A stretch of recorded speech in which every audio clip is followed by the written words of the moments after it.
आज हम पूरे जीनोम को पढ़ सकते हैं। हम अपनी सेल्स के अंदर मौजूद माइक्रोस्कोपिक मशीनरी को इंडिविजुअल एटम्स तक समझते हैं। लेकिन बायोलॉजी के बीच में आज भी एक बहुत बड़ा सवाल अनसुलझा है। हमें अब तक यह नहीं पता कि यह पूरी मशीनरी पहली बार शुरू कैसे हुई। कई दशकों तक सबसे प्रसिद्ध विचार प्राइमोर्डियल सूप का था। यह विचार चार्ल्स डार्विन के वार्म लिटिल पॉन्ड से जुड़ा है, जहां अलग अलग केमिकल्स आपस में टकराकर धीरे धीरे लाइफ बना देते हैं। लेकिन थर्मोडायनामिक्स के हिसाब से केवल एक शांत तालाब लाइफ की शुरुआत नहीं कर सकता। एक लिविंग सेल बनाने के लिए सिर्फ केमिकल्स काफी नहीं हैं। उसके लिए कार्बन और यूजेबल एनर्जी का लगातार और सही दिशा में बहाव चाहिए, जो मॉलिक्यूल्स को जुड़ने और कॉम्प्लेक्स बनने के लिए मजबूर करे। रुके हुए पानी में ऐसी कोई फिजिकल फोर्स नहीं होती, इसलिए लाइफ की शुरुआत किसी ऐसी जगह हुई होगी जहां प्रकृति खुद डेड मैटर को ऑर्गेनाइज करने के लिए एनर्जी दे रही थी। अगर हमें उस जगह का पता लगाना है तो हमें मॉडर्न सेल्स के पावर सोर्स को देखना होगा।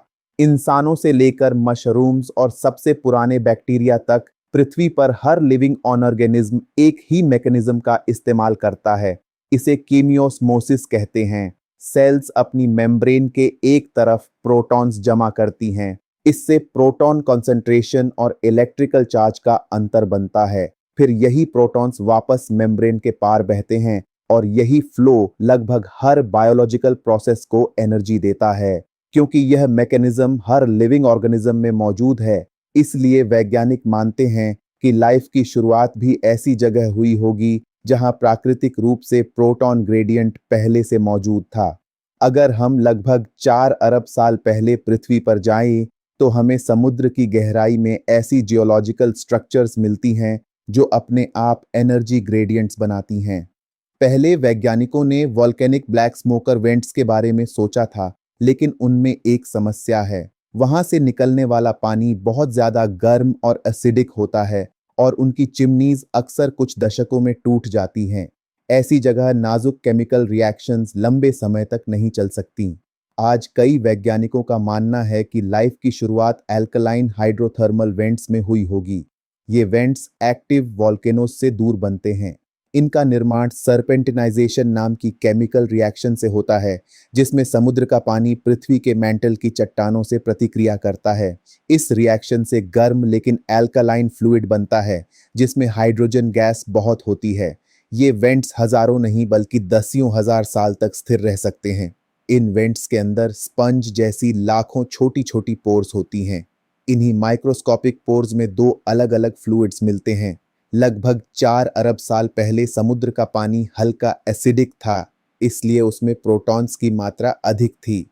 दूसरी ओर वेंट से निकलने वाला एल्कलाइन फ्लूइड प्रोटॉन्स की कमी वाला था। इन दोनों फ्लूइड्स के बीच पतली रॉक वॉल्स थीं। ऊपर प्रोटॉन ज्यादा और नीचे प्रोटॉन कम होने से एक प्राकृतिक प्रोटॉन ग्रेडियंट बनता था।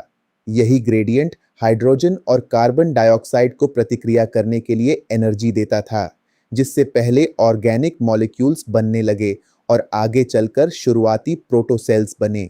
इस तरह एल्कलाइन वेंट एक प्राकृतिक जियोलॉजिकल फ्लो रिएक्टर की तरह काम कर रहा था। बायोलॉजी आने से पहले ही चट्टानें वही इलेक्ट्रिकल काम कर रही थीं जो आज लिविंग सेल्स की मेम्ब्रेन्स करती हैं। शुरुआती प्रोटोसेल्स इन पोर्स के अंदर ही जीवित रह सकते थे।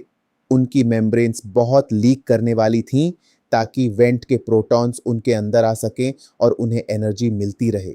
अगर वे इन पोर्स से बाहर निकल जाते तो प्रोटॉन ग्रेडियंट खत्म हो जाता और वे तुरंत मर जाते। बाद में सेल्स में एंटीपोटर नाम का एक प्रोटीन विकसित हुआ। यह प्रोटॉन के बदले सोडियम आयन को अंदर बाहर करता था। इससे सेल्स को अतिरिक्त इलेक्ट्रिकल एनर्जी मिलने लगी और वे वेंट के उन हिस्सों में भी जीवित रहने लगे जहां प्राकृतिक प्रोटॉन ग्रेडियंट कम था। समय के साथ यही सिस्टम और विकसित होकर एक्टिव प्रोटॉन पंप्स बन गया। सेल्स ने अपनी मेम्ब्रेन्स को कम लीक करने वाली बना लिया और अपना प्रोटॉन ग्रेडियंट खुद बनाना शुरू कर दिया। इसके बाद वे वेंट पर निर्भर नहीं रहे और खुले समुद्र में फैल गए।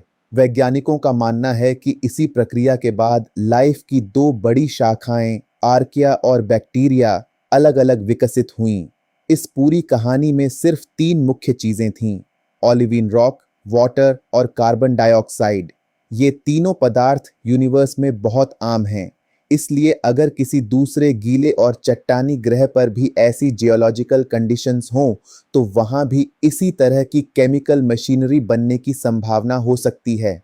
आखिरकार थर्मोडायनामिक्स के नियम पूरे यूनिवर्स में एक जैसे हैं। हो सकता है कि आज भी मिल्की वे गैलेक्सी के अरबों ग्रहों पर ऐसे ही alkaline hydrothermal vents dead matter को धीरे धीरे लिविंग सिस्टम्स में बदलने की दिशा में काम कर रहे हों।